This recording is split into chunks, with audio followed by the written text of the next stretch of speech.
दोस्तों Patna high court में 12th स्तर की बहुत सारी वैकेंसी आई है। आज हम कंप्लीट चर्चा उसी के ऊपर करने वाले हैं कि 12th लेवल की वैकेंसी जो कि पटना हाई कोर्ट में आई है उसके लिए क्या क्वालिफिकेशंस होनी चाहिए। हालांकि क्वालिफिकेशंस के बारे में थोड़ा बहुत तो आप जान ही चुके हैं हमारे फर्स्ट वर्ड से कि यह इंटर स्तर का है, यह 12th पास लोगों के लिए है। क्या 12th सिंपली पास इसको भर सकते हैं कि उसके साथ में कुछ आपको डिप्लोमा डिग्री भी चाहिए? क्या आपको टाइपिंग चाहिए? क्या आपको शॉर्ट हैंड चाहिए? क्या आपके लिए अलग से कंप्यूटर की डिप्लोमा होनी चाहिए? कितने एज के लोग भरेंगे? कितना सैलरी मिलने वाला? क्या प्रोसेस होने वाला है? कब से कब तक इसके एप्लीकेशन को आप फिल कर सकते हैं? तो तमाम जानकारी के लिए हमारा इस वीडियो को लास्ट तक जरूर देखें, जिससे कि आपको कंप्लीट नॉलेज आपको मिल जाएगा, ताकि आपका फॉर्म भरने से पहले मिस आउट ना हो जाए या फिर कोई कंफ्यूजन ना रह जाए।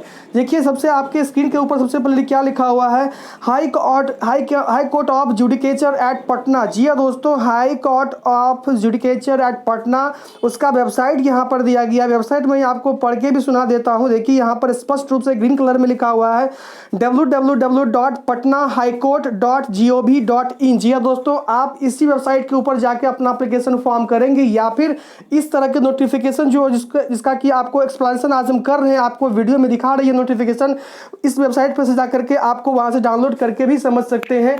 हमारा वीडियो लंबा ना हो जाए इसीलिए हम सीधे उसको डाउनलोड करके ही आपके वीडियो को लेकर के स्टार्ट कर दिए हैं। देखिए हेल्पलाइन नंबर भी दिया गया और हेल्प के लिए आपको सपोर्ट के लिए ईमेल आईडी भी उन्होंने दिए है।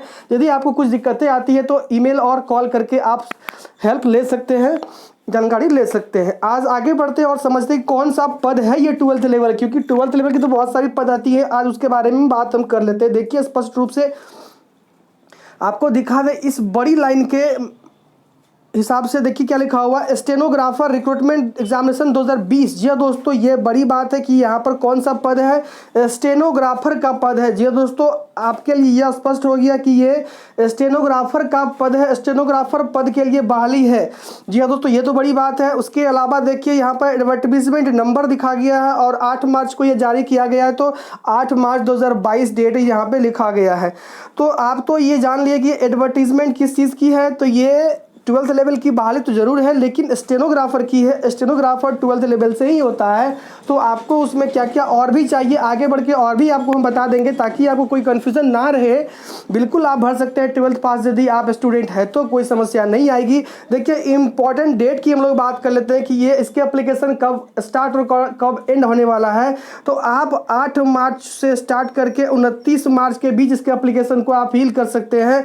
8 मार्च से 29 मार्च के बीच आप अप्लाई अपना कर सकते हैं। यदि इस बीच में अप्लाई नहीं कर पाते हैं तो आपका एप्लीकेशन छूट जाता है। तो आप 8 मार्च से लेकर के 29 मार्च के बीच में अपना एप्लीकेशन आप जरूर कर ले। लास्ट डेट जो आपका 29 मार्च होने वाला है। यदि आपका लास्ट डेट में सिर्फ पेमेंट छूटता है तो आप 2 दिन आगे भी यानी 31 मार्च तक कर सकते हैं। सबसे लास्ट लाइन में क्या लिखा है, डेट ऑफ ऑनलाइन एग्जामिनेशन। जी हाँ दोस्तों, सबसे बड़ी बात यहाँ पे क्या है, ऑनलाइन एग्जामिनेशन। कहने का मतलब कि इस फॉर्म का एग्जामिनेशन ऑनलाइन होना है, ऑफलाइन नहीं होगा, कंप्यूटर के माध्यम से होगा। कोई पेन और पेपर पर OMR पे नहीं होगा, कंप्यूटर के माध्यम से इसका एग्जामिनेशन होना है, ऑनलाइन होगा। इसके डेट के बारे में कहा है बोर्ड क्या, टू बी नोटिफाइड लेटर। हम बाद में इसकी जो है तिथि की घोषणा करेंगे वेबसाइट के ऊपर, आपको बाद में हम बताएंगे, अभी हम नहीं कर सकते हैं। तो ऑनलाइन एग्जामिनेशन होना है ये भी आप जान गए, और 8 मार्च से 29 मार्च के बीच इसको फिल करना है ये भी आप जान गए। और भी जो जानने वाली बात है, चलिए आगे बढ़ के समझ लेते हैं, सुन लेते हैं। देखिए स्टेनोग्राफर पद की बहाली है। यहाँ पर काले अक्षर में बोल्ड अक्षर में लिखा गया है, जो कि ग्रुप सी पोस्ट कहलाते हैं। जैसे कि ग्रुप सी और ग्रुप डी होते हैं, तो ये ग्रुप सी पद में आते हैं। अच्छे खासे पद इसको माना जाता है। इसमें लेवल 4 की सैलरी आपको प्रोवाइड की जाती है। चौथा लेवल का आपको सैलरी प्रोवाइड की जाती है 25,500 से लेकर के 81,100 के आसपास तक का आपको सैलरी प्रोवाइड की जाती है। 25,500-26,000 से लेकर 80,82,000 रुपये तक का आपको सैलरी इसमें दी जाती है, जो कि आपको लेवल 4 की सैलरी आपको दी जाती है। अच्छा खासा पद है ग्रुप सी का स्टेनोग्राफर। यदि आप स्टेनोग्राफर बनना चाहते हैं तो आप ऑफकोर्स इस फॉर्म को भरें। अच्छा खासा सीट भी है, सीट के बारे में भी हम जस्ट बात कर लेते हैं। आप आप आगे बढ़ते हैं, सुनिए आगे बढ़ के क्या चीज़ है और कितने कितने सीट किस में रखे गए हैं। देखिए स्पष्ट रूप से मैं आपको बता दें, जो कैटेगरी यहाँ पे आपको दिख रहा है, टोटल नंबर ऑफ पोस्ट यहाँ पर दिख रहा है, और जो भी आरक्षित वुमेन्स के लिए रखा गया है, महिलाओं के लिए, वो यहाँ पे रखा गया। इसके बारे में कंप्लीट आज हम डिटेल्स आपको बता देते हैं किसमें कितना सीट। देखिए अनरिजर्व की बात करें यानी कि जनरल की बात करें तो 55 सीट रखा दिया गया है।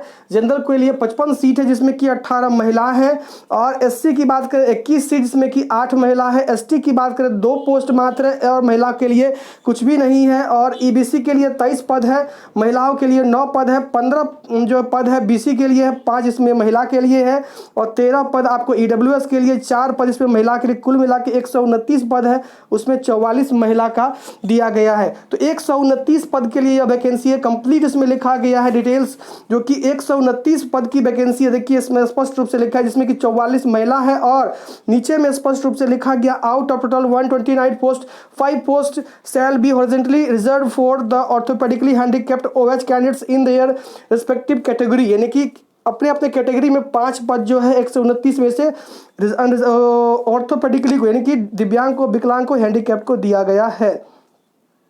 आगे और भी चीज़ जानना, देखिए एक बार डेट को फिर से रिवाइज किया है कि आप इस डेट यानी 8 मार्च से 29 मार्च के बीच 11:59 यानी कि रात के 12 बजे के बीच इसके फॉर्म को आप फिल कर पाएंगे। ये उसका वेबसाइट है। वेबसाइट मीन्स आपको फिर से रिपीट कर दो, www.patnahighcourt.gov.in है। इसके वेबसाइट पर आप कंप्लीट डिटेल्स आपको मिल जाती है। उसके अलावा और भी जो मेन चीज़ें जानने वाली आपको बात है वह बताते हैं आपको। देखिए एलिजिबिलिटी क्राइटेरिया क्या होनी चाहिए, नंबर 1 में दिया गया नेशनलिटी यानी कि राष्ट्रीयता, कहाँ के आप लोग होनी चाहिए।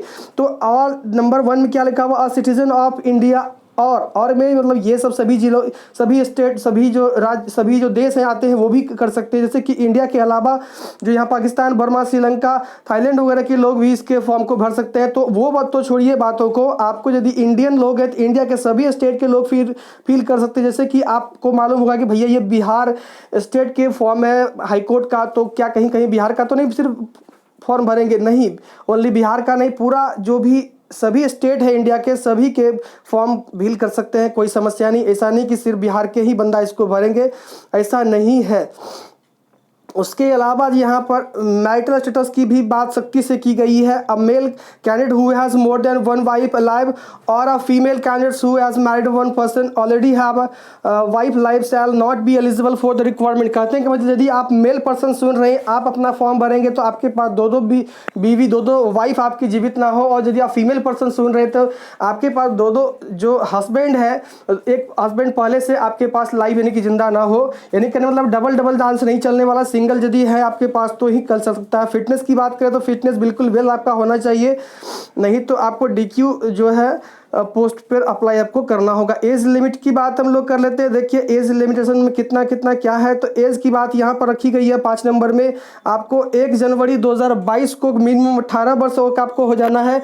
1 जनवरी 2022 को आपको मिनिमम 18 वर्ष हो जाना है। और मैक्सिमम की बात जो हम लोग करें तो वो कैटेगरी वाइज अलग की गई है। कैटेगरी वाइज यहाँ पर देखिए स्पष्ट रूप से लिखा है किस कैटेगरी को कितना मिलना है।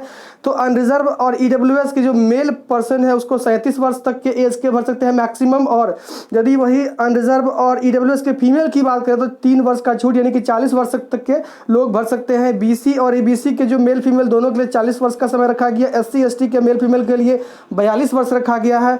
वही आप यदि करें ओएच के लिए यानी कि हैंडीकैप्ड के लिए बात करें तो 47 वर्ष तक के एज को दिया गया। उतने एज तक के लोग इस फॉर्म को फिल कर पाएंगे, जो कि राज्य सरकार के अंतर्गत आरक्षण की प्रणाली है, वो आरक्षण प्रणाली यहाँ पर आपको लागू हो जाएगा। मिनिमम क्वालिफिकेशंस की भी बात यहाँ पे कर लेते हैं, कितने क्वालिफिकेशंस आपको होना चाहिए। देखिए यहाँ पर जो मिनिमम क्वालिफिकेशन आपका होना चाहिए, एजुकेशनल क्वालिफिकेशन यहाँ लिखा हुआ है, the applicant must process following essential educational qualification computer qualification for the post of stenographer as on 1 जनवरी 2022। 1 जनवरी 2022 के पास आपको क्या क्या होनी चाहिए, 1 जनवरी 2022 तक आपके पास कौन कौन से डिग्री होने चाहिए इस फॉर्म को भरने के लिए, जो कि एजुकेशनल क्वालिफिकेशन में, इसके बारे में आज हम बात करें। देखिए नंबर 1 में क्या लिखा है, intermediate 12th pass from recognise board और यूनिवर्सिटी, यानी कि आपके पास 12th की डिग्री होनी चाहिए। 1/1/2022 तक आप यदि इंटर पास कर चुके हैं किसी भी बोर्ड, जो भी मान्यता प्राप्त बोर्ड है, तो इस फॉर्म को आप फिल कर सकते हैं। दूसरे नंबर में देखिए क्या लिखा हुआ, certificate of English short hand and English typing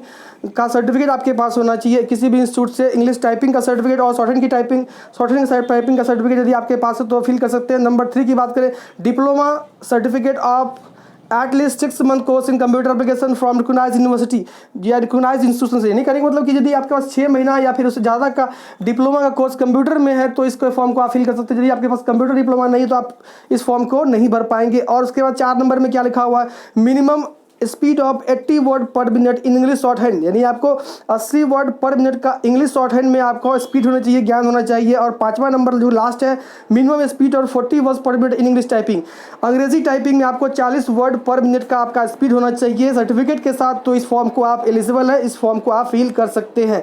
एक बार फिर से इसको हम रिपीट कर देते हैं, इतनी बड़ी चीज़ जो कि आपको फिर से आपको समझ लीजिए, इंटर पास होना चाहिए, साथ में आपको शॉर्ट हैंड का ज्ञान होना चाहिए, साथ में कंप्यूटर के डिप्लोमा का जो कम से कम 6 महीने तक आपके पास सर्टिफिकेट होना चाहिए। उसके अलावा जो आपको टाइपिंग आनी चाहिए 40 वर्ड पर मिनट इंग्लिश में और 80 वर्ड पर मिनट आपको इंग्लिश शॉर्ट हैंड में आना चाहिए। और इस सब फॉर्म जो क्वालिफिकेशंस है, इतने सारे क्वालिफिकेशंस के साथ इस फॉर्म को आप इजीली भर सकते हैं, कोई समस्या नहीं है। रिजर्वेशन की बात करें तो आपको किस में कितना रिजर्वेशन दिया गया है स्पष्ट रूप से यहाँ पर उन्होंने लिखा है। देखिए रिजर्वेशन में कि जो कि यहाँ पर शेड्यूल कास्ट है 80 को 16% दिया गया, ST को 1% दिया गया है, और जो EBC है को 18%, BC को 12% और EWS को 10% का आरक्षण की बात है।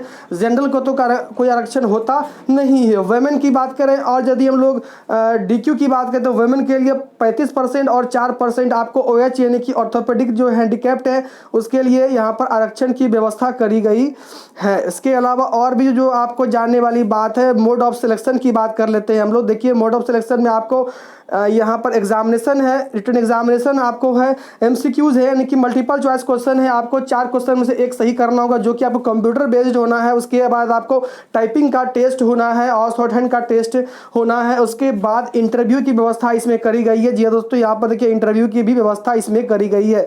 उसके अलावा जो मिनिमम क्वालिफाइंग स्टैंडर्ड है यहाँ पर, द मिनिमम क्वालिफाइंग स्टैंडर्ड यहाँ पर देखिए आपको 40% इन ऑब्जेक्टिव रिटन टेस्ट में आपको 40% मार्क्स कम से कम लाने हैं, और आपको 85% accuracy English short hand typing में, 85% आपका एक्यूरेसी होना चाहिए इंग्लिश शॉर्ट हैंड टाइपिंग में, और 90% एक्यूरेसी इंग्लिश टाइपिंग में आपका होना चाहिए।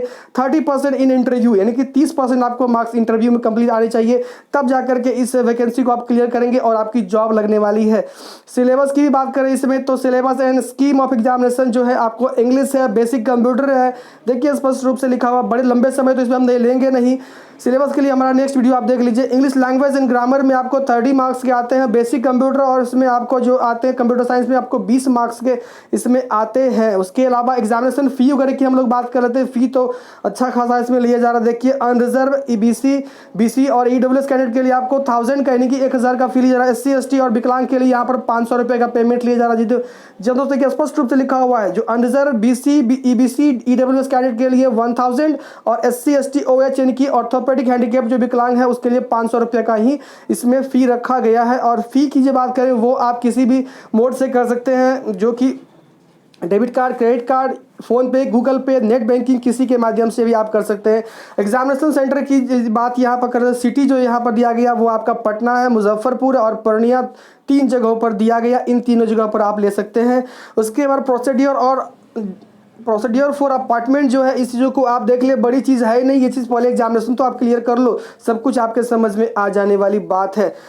जनरल इंस्ट्रक्शन है जो कि आपको पढ़ लेनी चाहिए, जो कि आपको बेसिक डिटेल्स से बाहर की चीज़ है, ऑप्शनल चीज़ है। यदि आपको पढ़ने से इंटरेस्ट है तो इसको पढ़ लीजिए। 14 पन्ना का ये नोटिफिकेशन है, चाहे तो इसको आप प्रिंट करके भी इसको लाइन बाय लाइन पढ़ सकते हैं, समझ सकते हैं, या अपने टीचर से भी डिस्कशन कर सकते हैं इसके बारे में। हाउ टू अप्लाई सेक्शन यदि आता है तो ये तो कैफ़े वाले का चीज़ है, कैफ़े वाले को बिल्कुल पता है कि कैसे अप्लाई करना है, कहाँ का क्या एंट्री करना है। यदि आपको नहीं पता है, आपको खुद से भरना है फॉर्म, तो आपको जाना है हमारे वीडियो के लिस्ट में, वहाँ पर आपको इसके देखिए फॉर्म को भरते हुए दिखाया गया, वहाँ से भी आप हिंट ले सकते हैं। देखिए और हालांकि इसमें शॉर्ट में बताया गया है आपको कहाँ कहाँ जाना है, क्या करना है। तो आपको जाना है क्या, देखिए स्पेशली हम बता देते हैं, इस वेबसाइट पे आपको जाना है जहाँ कि आपको क्लिक ऑन ये टाइप, इस टाइप का आपको टैब मिले, वहाँ क्लिक करना है, फिर अप्लाई ऑनलाइन पर क्लिक करना है, फिर आपको रजिस्ट्रेशन के ऊपर क्लिक करना है।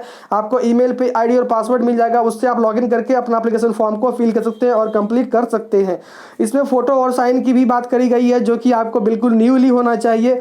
Scan copy of recent passport size photograph, यहाँ पर देखिए लिखा हुआ है स्पष्ट रूप से क्या सा आपको लगने वाला है कि आपको इसमें देखिए scan copy of recent passport size photograph, यानी कि आपको हाल ही का खींचा हुआ पासपोर्ट साइज फोटोग्राफ होना चाहिए। स्कैन सिग्नेचर आपका होना चाहिए, मैट्रिक का सर्टिफिकेट होना चाहिए, मैट्रिकुलेशन का मार्कशीट होना चाहिए, 12th का सर्टिफिकेट, 12th का मार्कशीट। किसी किसी का 12th का आपको सर्टिफिकेट नहीं आया तो वो मार्कशीट से ही काम चला लेंगे या फिर प्रोविजनल से काम चला लेंगे। वो मार्क्स सर्टिफिकेट की जगह पे आप प्रोविजनल यूज़ कर सकते हैं या फिर मार्कशीट ही आप यूज़ कर सकते हैं, कोई दिक्कत नहीं, वो भी वैलिड है, लीगल है। यदि आप ग्रेजुएट है तो ग्रेजुएशन भी यहाँ पे यूज़ कर सकते हैं। इफ़ एनी लिखा हुआ है, यानी कि आपके पास यदि है तो यूज़ करिए, नहीं है तो कोई दिक्कत नहीं है। कैटेगरी सर्टिफिकेट आपको ले देना होगा, डोमिसाइल यानी कि निवास कैटेगरी मतलब कास्ट सर्टिफिकेट देना होगा। इसके अलावा जो शॉर्ट हैंड टाइपिंग वगैरह का आपके पास सर्टिफिकेशन है वो भी आपको देना होगा, और जो भी कोई सर्टिफिकेशन आपके पास है तो भी आप दे सकते हैं। साइज ऑफ इमेज के बारे में 50 KB और मैक्सिमम 80 KB रखा गया है। 50 से 80 KB के बीच में इसके जो भी फाइल्स है उसको आप यूज़ कर सकते हैं। JPG और JPEG फॉर्मेट में इसके फाइल को आप दे सकते हैं। इसके अलावा साइन की भी बात यहाँ पे की कर रही है कि किस किस फॉर्मेट में, देखिए सिग्नेचर की यहाँ पे देखिए क्या लिखा गया, instruction to upload photograph and signature में 50 से 80 KB, और उसके बाद जो भी डॉक्यूमेंट्स का जो साइज रखा गया वो आपका मिनिमम 100 KB से 300 KB के बीच में। जो पेपर्स आपका 10th 12th का जो भी है कास्ट निवास है वो आपका 10th जो भी आपका 100 KB से लेकर के 300 KB के बीच में आपका JPG या JPEG या PDF तीनों फॉर्मेट में कोई फॉर्मेट में आप उसको यूज़ करके अपलोड कर सकते हैं, कोई दिक्कत नहीं है। लेकिन फोटो साइन आपका 50 से 80 KB के बीच में JPG या JPEG फॉर्मेट में ही होनी चाहिए। और बिल्कुल पीछे आप ध्यान रखें कि एक कलर का बैकग्राउंड होना चाहिए, बैकग्राउंड आपका मल्टीपल या फिर कोई आपका वेरिएशन वाला ग्राफिक्स वाला नहीं हो, पेड़ पौधा नहीं होनी चाहिए। इस तरह का फोटो आप जो कि जेन्युइन फोटो होता है, प्रोफेशनल फोटो होता है, उस तरह के फोटो को आप इसमें यूज़ करेंगे। दोस्तों आशा करता हूँ कि इस वीडियो में जो भी आपको बताया गया है साइज सटीक और आपको जितनी भी जानने वाली बात है उससे कहीं ज़्यादा बेहतर मिला है। यदि आपको कुछ छूट भी गया है, आपको डाउट्स है, तो मुझे कमेंट करिए, मैं आपका स्पेशल आपको हिंट कर दूंगा कमेंट के माध्यम से। दोस्तों यदि आपको अच्छा लगा, इस तरह के वीडियो आपको और चाहिए तो हमारे चैनल को सब्सक्राइब करिए और नोटिफिकेशन ऑल बिल्कुल भी दबा लीजिए, ताकि और भी जो भी इन्फॉर्मेशन आते हैं आपसे मिस आउट ना हो जाए, और दूसरे को भी शेयर करें ताकि वो भी इसके इन्फॉर्मेशन को प्राप्त कर सके। धन्यवाद दोस्तों, जय हिंद, जय भारत, वंदे मातरम।